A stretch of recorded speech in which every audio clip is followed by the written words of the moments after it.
সত্যনারায়ণ। কি এ তুমি ধর্ম আসিয়াছ বলে অধর্মরে বাধা দেবার তরে।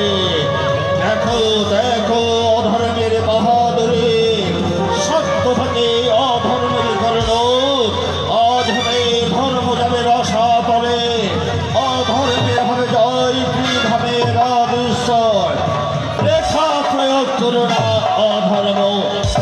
মনে রাখবে যতদিন চন্দ্র সূর্য রইবে পৃথিবীর বুকে, ততদিন ধর্ম অর্জিত থাকবে ত্রিধাম মাঝে। সত্য থাকে ধর্মকে লক্ষ্য করতে পারবে না।